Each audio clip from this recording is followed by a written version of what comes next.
Today, James Reeves' review of the What Would Stoner Do rifle went live on the Firearms Blog's YouTube channel. And as usual, the peanut gallery is out in force, and some of them are asserting things that are just factually inaccurate. This user, Harry Dogstail, asserts that the What Would Stoner Do rifle needs a cassette-type trigger, as the trigger and hammer pin does not rotate as designed by Stoner and required in the military TDP spec. If the pins do not rotate, they create friction that can affect primary ignition and put strain on the pins and trigger and hammer themselves. I responded to this saying, everything you said about the triggers in the KP-15 is nonsense. Mil-spec fire control groups work just fine in them. The KP-15 does not require a cassette trigger. Harry Dogstail responded with this seemingly impassioned message. Are you publicly saying Stoner didn't design the trigger and hammer pins to rotate and the military TDP is wrong? Are you publicly saying a non-rotating trigger and hammer pin does not create hammer and trigger pin friction that can affect hammer strike when Stoner designed them to alleviate this very problem, as did Kalashnikov?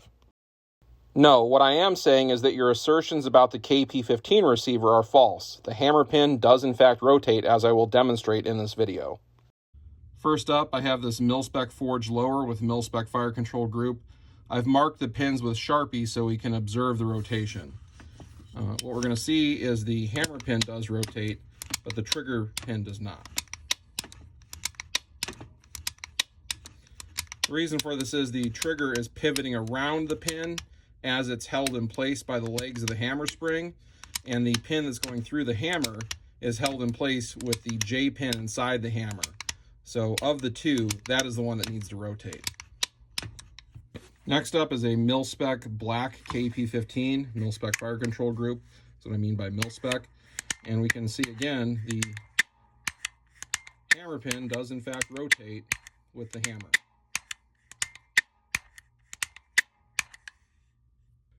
Here we have an OD green KP-15 with our ambi selector and a mil-spec fire control group.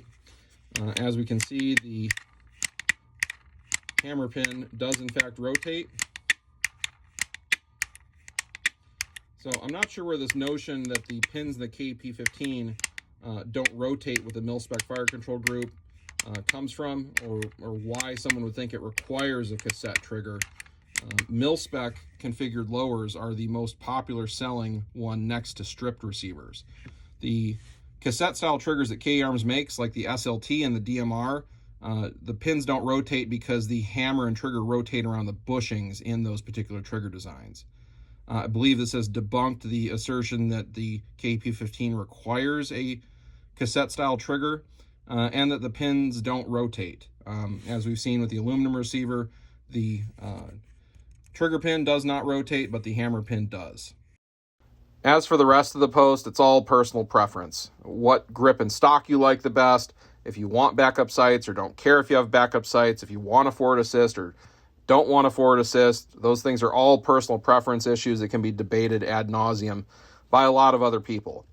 But whether it comes to the KP-15 and trigger cassettes, and whether or not the hammer pin rotates with mil-spec fire control groups, that is something that I can definitively say. It does not require a trigger cassette.